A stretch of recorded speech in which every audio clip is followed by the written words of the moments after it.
साथियों नमस्कार।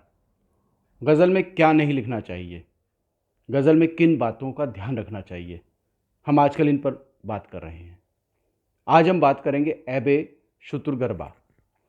शुतुरगर्बा का मतलब सर्वनाम संबंधी गलतियाँ या सर्वनाम का गलत प्रयोग। ठीक है, तो शुतुरगर्बा को अगर अलग अलग करें, ये दो अरबी के शब्द हैं। शुतुर का मतलब होता है शुतुरमुर्ग और गरबा का अर्थ होता है बिल्ली। अब दोनों जो हैं बेमेल चीज़ें हैं, तो बेमेल चीज़ें जब एक शेर में आ जाती हैं तो वह ऐब पैदा होते हैं। सर्वनाम संबंधी जो दोष आते हैं वो गज़ल के शेर में अगर आ जाएं तो गज़ल का शेर अच्छा नहीं होता, वो दूर तक यात्रा नहीं करता। ऐसा नहीं है कि नए नए रचनाकार इस तरह के गलतियां ज़्यादा कर रहे हैं। इस तरह की गलतियां बड़े बड़े शायरों ने भी अपने शेरों में कही, अपने अशार में कही। तो आज उसी पे ध्यान देंगे। सर्वनाम का सीधा सीधा मैं आपको बताता हूँ कि सेंटेंस जब लिखते हैं तो उसमें ध्यान रखना चाहिए कि किस सर्वनाम के साथ हम आगे क्या प्रयोग कर सकते हैं। जैसे मैं है, मैं का अगर हम इस्तेमाल करें तो मैं के साथ मुझे, मेरा। तू है तो तुझे, तेरा। तो तू तुझे तेरा, मैं मुझे मेरा। और तुम है तो तुम तुम्हें तुम्हारा। ठीक है, हम हैं तो हम हमें हमारा। आप है तो क्रिया में कीजिएगा, लीजिएगा, इस तरह के शब्दों का इस्तेमाल होना चाहिए। और अगर इनके अलावा शब्दों का इस्तेमाल करते हैं तो वो बेमेल कहलाता है और वो ऐबे शुतुरगर्बा कहलाता है। अब पुराने शायरों की बात करूं, बड़े शायर हो गए वो, उन्होंने अपनी बातें कहीं, लेकिन वो भी अपना ये दोष कहीं ना कहीं जाहिर कर गए, कहीं ना कहीं छूट गया उनसे, ध्यान ना दिया हो शायद उन्होंने। तो गालिब साहब ने, उनका एक शेर है, मैं वो पढ़ के आपको सुनाता हूँ और उसमें आप महसूस कीजिएगा, फिर मैं बताता हूँ कहाँ उन्होंने गलती की इस तरह की ऐबे शुतुरगर्बा की। मैंने माना कि तगाफुल न करोगे लेकिन, बड़ा मकबूल शेर है ये इनका। मैंने माना कि तगाफुल न करोगे लेकिन खाक हो जाएंगे हम तुमको खबर होने तक। पूरा शेर है, अच्छा शेर है, लेकिन सर्वनाम का दोष आ गया यहाँ। ऐबे शुतुरगर्बा क्या है? मैंने माना कि तगाफुल ना करोगे लेकिन, अब इधर मैंने माना, मैंने, शायर कह रहा मैंने माना, और नीचे लिखते हैं खाक हो जाएंगे हम तुमको खबर होने तक।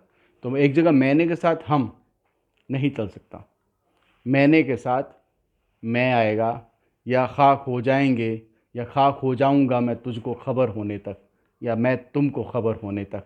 अगर ये इस तरह से लिखते या इस तरह से शेर कहते तो ज़्यादा अच्छा रहता। इसमें ऐबे शुतुरगर्बा है, समझ गए? ऐसी आप मोमिन साहब का एक बहुत मशहूर गज़ल है, उसका एक शेर मैं आपको सुनाता हूँ, इसमें भी यही ऐब मिलेगा, यही सर्वनाम संबंधी दोष पाया जाएगा। देखिए, जिसे आप कहते थे आशना, जिसे आप कहते थे बावफा, मैं वही हूँ मोमिने मुब्तिला, तुम्हें याद हो कि न याद हो। ठीक है, जिसे आप कहते थे आशना, जिसे आप कहते थे बावफा, मैं वही हूँ मोमिन मुब्तिला, तुम्हें याद हो कि ना याद हो। अब ऊपर क्या, जिसे आप कहते थे, और नीचे क्या कह रहे हैं, तुम्हें याद हो कि ना याद हो। तो आपके साथ तुम्हें नहीं निभ सकता, आपके साथ तुम्हें नहीं निभ सकता। अब इसमें आप बदलना पड़ेगा, तब ये तुम्हें हो सकता है। तो इसमें अगर ऐसे कहें, जिसे तुम भी कहते थे आशना, जिसे तुम भी कहते थे बावफा, मैं वही हूँ मोमिन मुब्तिला, तुम्हें याद हो कि ना याद हो, तो निभ जाता, तो ये ठीक रहता। लेकिन आपके साथ तुम्हें, यहाँ पर सर्वनाम का दोष आ गया, इसका गलत प्रयोग हो गया, इसलिए शेर यहाँ पकड़ में आया था कि इसमें ऐब है। समझ गए? इससे बचना है। आप है तो फिर आगे कुछ और होना चाहिए था, आपको आना चाहिए था आपके साथ। ठीक है, जिसे आप कहते थे आशना, जिसे आप कहते थे बावफा, मैं वही हूँ मोमिन मुब्तिला। ठीक है, अब इसकी जगह आपको याद होना कि ना याद हो, बहर में देख लेंगे बाद में, लेकिन आपको शब्द आता तो भी निभ जाता। लेकिन तुम्हें निभाना है तो ऊपर तुम भी और तुम भी दोनों जगह आपकी जगह कर दें तो बिल्कुल सही शेर हो जाएगा। ठीक है, इसी तरह से गालिब का एक और शेर है, उसमें भी ये ऐब इस तरह का दिखाई देता है। उन्होंने लिखा, वादा आने का वफा कीजिए, यह क्या अंदाज़ है, तुम्हें क्या सौंपनी है अपने घर की दरबानी मुझे।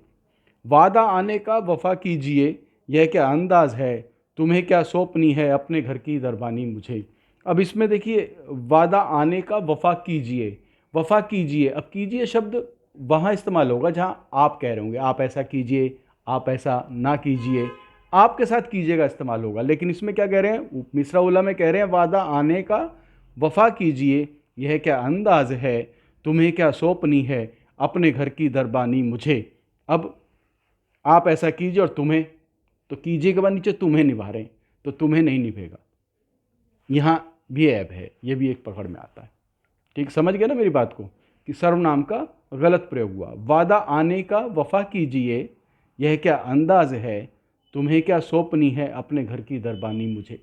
तो तुम्हें और कीजिए दोनों में नहीं निभेगा, सर्वनाम का दोष आएगा। ठीक है ना, आपके साथ कीजिए चलता है, तुम्हें के साथ तो फिर कुछ और करो, तुम्हें ऐसा करना है, तुम्हें ऐसा करना है, इस प्रकार से करते तो सही माना जाता। एक और शेर है, गलत था आपसे गाफिल गुजरना, न समझे हम किस कालिब में तू था। ये भी एक शेर देखिएगा, गलत था आपसे गाफिल गुजरना, न समझे हम किस कालिब में तू था।